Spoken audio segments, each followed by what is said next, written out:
Hello friends, welcome to my channel. आज मैं बात करने जा रहा हूँ XUV 300 top model XUV W8 optional model के बारे में। मेरे पास ये गाड़ी पिछले 1 साल से है और मैंने तकरीबन 50,000 किलोमीटर्स ये गाड़ी चला ली है। हालांकि ये गाड़ी चलाने में बहुत ही अच्छी है, बहुत ही स्मूथ है और इस प्राइस रेंज में इतने फीचर्स वाली कोई और गाड़ी नहीं आती।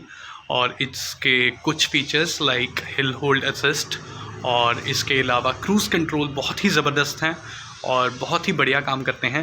लेकिन इस कार में कुछ मेजर बेसिक फ्लॉज़ हैं जो मैं आज आपको दिखाना चाहूँगा। हालांकि इनका मतलब ये नहीं है कि XUV 300 नहीं लेनी चाहिए। मैं फिर भी यही कहूँगा कि अपने सेगमेंट की ये बेस्ट कार है, बट फिर भी मैं दिखाना चाहूँगा इसमें कुछ बेसिक फॉल्ट्स क्या हैं। तो चलिए शुरू करते हैं। तो फ्रेंड्स, ये है मेरी XUV 300 W8 ऑप्शनल मॉडल।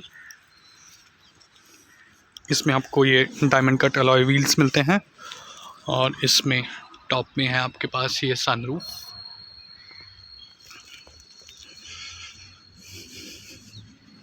दिखने में बहुत ही सुंदर गाड़ी है, मुझे बहुत ही पसंद है, लेकिन कुछ जो फ्लॉज इसके हैं अब वो मैं आपको दिखाता हूँ। तो फ्रेंड्स, शुरू करते हैं कि XUV 300 टॉप मॉडल यानी कि XUV W8 ऑप्शनल मॉडल में 1 साल चलाने के बाद मैंने क्या क्या प्रॉब्लम्स नोटिस की हैं। तो दोस्तों, कुछ 8 या 9 अलग अलग प्रॉब्लम्स हैं, जिसमें कुछ बहुत बेसिक डिज़ाइन फीचर्स वाली प्रॉब्लम है। जिसमें सबसे बड़ी बात आती है इस गाड़ी में एसी की। जी हाँ, वैसे तो ये एसी को बहुत पॉपुलराइज़ कर रहे हैं कि इसमें डुअल जोन एसी है। आप देख सकते हैं कि यहाँ पे सेटिंग्स में यहाँ एक डुअल का ऑप्शन है। चलती कार में अगर हम इसे प्रेस कर देंगे तो टेम्परेचर कंट्रोल के बटन्स हमें 2 साइड्स पे मिल जाते हैं, यानी कि इस कंपार्टमेंट का टेम्परेचर हम इन बटन से कंट्रोल कर सकते हैं और इधर वाले कंपार्टमेंट का टेम्परेचर हम इन बटन से कंट्रोल कर सकते हैं। अब ये सुनने में बहुत अच्छा लगता है, लेकिन इसकी कुछ प्रैक्टिकल प्रॉब्लम्स आ जाती हैं, वो मैं अभी आपको बताता हूँ। जैसे आप देखिए कि डुअल जोन एसी देने के लिए इस गाड़ी में मैं आपको दिखा दूं कि पिछली तरफ बैक सीट पे कोई एसी वेंट्स नहीं है। जो भी एसी वेंट्स हैं पैसेंजर्स के लिए वो फ्रंट में ही 4 एसी वेंट्स हैं, 2 विंडोज़ के पास वाले और 2 ये सेंट्रल कंसोल के पास। अब देखिए दोस्तों, जो विंडोज़ के साथ वाले कंट्रोल्स हैं एसी के, जो एसी की विंडोज़ हैं यहाँ पे, इनमें हमें ऊपर नीचे कर सकते हैं या साइड टू साइड शिफ्ट कर सकते हैं। ये काफ़ी रेंज ऑफ मोशन है यहाँ पे, पर ये इतना रेंज है कि ये मेरे राइट शोल्डर से पीछे तक थोड़ा जाएगा और थोड़ा सा मेरे फेस की डायरेक्शन तक आ जाता है। अगर मैं चाहूँ कि ये हवा मेरी बॉडी के ऊपर नहीं पड़े तो इस एसी वेंट को मैं यहाँ से बंद कर सकता हूँ। लाइक समटाइम्स ड्राइव करते हुए जो हवा है वो आपके हाथ के ऊपर लग रही होती है या आपके फेस पे या बॉडी पे लग रही होती है, तो आप नहीं चाहते होते। तो जनरली अगर पैसेंजर को एसी चाहिए और आपको नहीं चाहिए तो आप इस एसी वेंट को बंद कर देते हैं।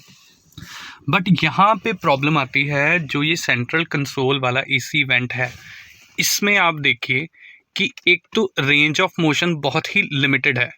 इसको मैं जितना मर्जी घुमा लूँ, ऊपर नीचे कर लूँ, ये मेरी बॉडी के या मेरे हाथ के किसी ना किसी कोने पे इसकी हवा पड़ती रहेगी और इसमें इसको शट डाउन करने के लिए कोई भी ऑप्शन नहीं है। तो आप कभी अगर लंबी ड्राइव पे जा रहे हैं और अगर आपको हवा आपके हाथ पे या चेहरे पे सीधी लग रही है और आपको पसंद ना हो, तो आप इसे बंद नहीं कर सकते। जबकि बाकी गाड़ियों में ये ऑप्शन होता है कि हम उसे बंद कर सकते हैं। एक और जो बेसिक फ्लॉ तो मैं नहीं कहूँगा, लेकिन एक टॉप मॉडल गाड़ी में दिया जा सकता था कि जैसे ये जो ग्लव बॉक्स है, अच्छी खासी स्पेस है यहाँ पे ग्लव बॉक्स में, पर इसको कूल्ड भी दिया जा सकता था। i20 जैसी इससे बहुत छोटी गाड़ियों में भी कूल्ड ग्लव बॉक्स आते हैं, बट हमारी गाड़ी में कूल्ड ग्लव बॉक्स नहीं है। एक और जो मैन्युफैक्चरिंग डिफेक्ट मुझे बाद में काफ़ी दिखा है, उसमें से एक ये है कि इसका ये जो लेदर की इसमें आप कवरिंग है, ये अभी तो बहुत सर्दियां हैं, ठंड है और ये बिल्कुल ठीक लग रहा है, लेकिन गर्मियों में आप देखेंगे कहीं से यहाँ से जैसे देखिए ये हल्का हल्का फटना शुरू हो गया है। और ये चीज़ स्टार्टिंग के पहले 2 महीने में ही शुरू हो गई थी और कंपनी वालों के पास इसका कोई खास या ठोस जवाब नहीं था। ये फट के निकलना शुरू हो गया हल्का हल्का। अब सर्दियों में कुछ ठीक लग रहा है, बट आने वाली नेक्स्ट गर्मियाँ मेरी इस कार की सेकंड गर्मियाँ होंगी लगभग, तब 1 साल कंप्लीट हो जाएगा।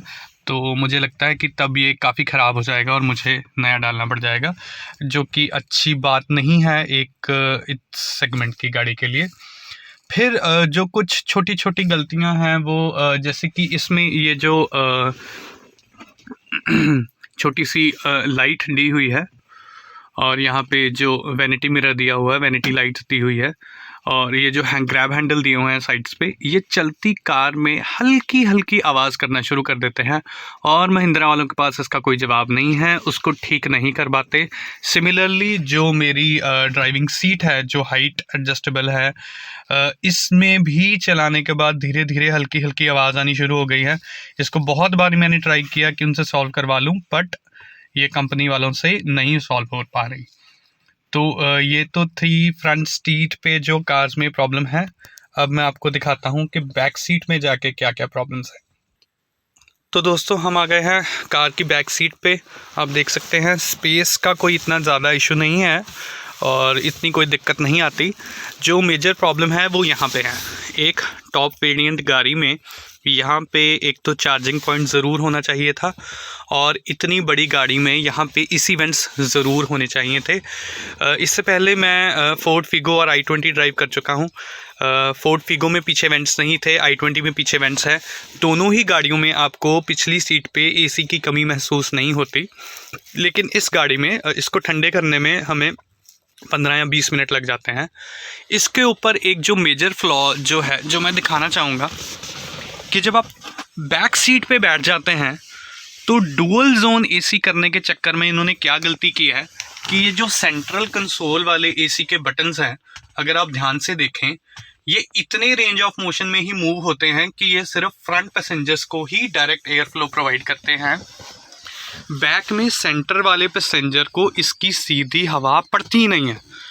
तो यही कारण है कि पिछली सीट पे बैठे हुए लोगों को सीधी ठंडी हवा कभी भी नहीं लगती गर्मियों में, इवन कि हीटर की हवा भी सर्दियों में नहीं लगती, और आपको अच्छा खासा 15-20 मिनट वेट करना पड़ सकता है गाड़ी को गर्म या ठंडा होने में, जो मेरे ख्याल से एक सेगमेंट की गाड़ी के लिए अच्छी बात नहीं है।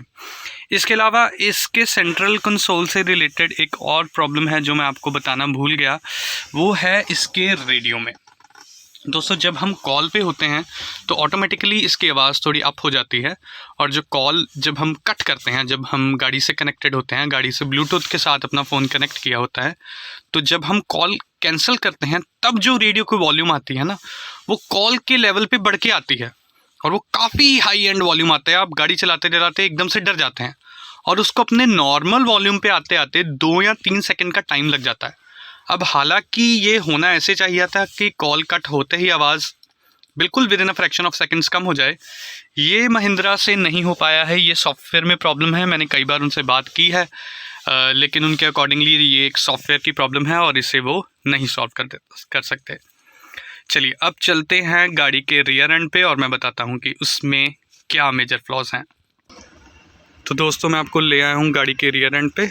तो इसमें आप देखेंगे कि ये बूट स्पेस है, हालांकि केबिन लाइट यहाँ पे प्रोवाइडेड है, लेकिन आप सबको मालूम ही है कि इसकी बूट स्पेस इसकी कंपार्टमेंट की बाकी गाड़ियों से बहुत ही ज़्यादा कम है, जस्ट 257 लीटर्स।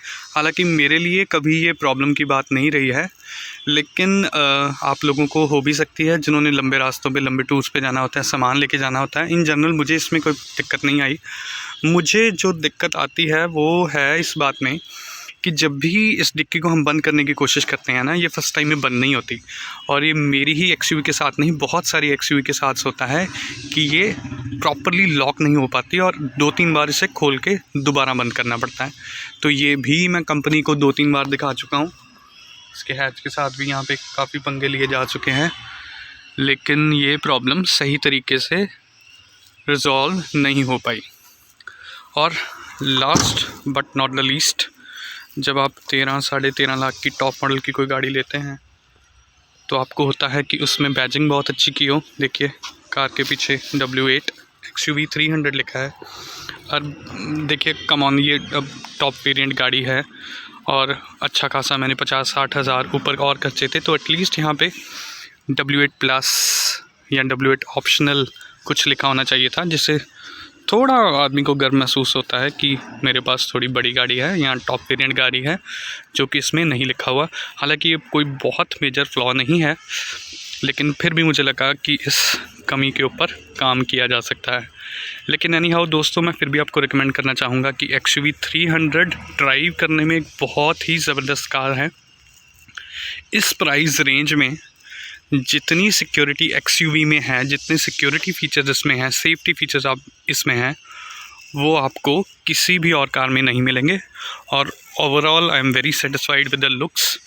बट हाँ, ये कुछ 5-6 पॉइंट थे जिन पे महिंद्रा इम्प्रूव करके इस गाड़ी को और अच्छा बना सकती है। Thank you.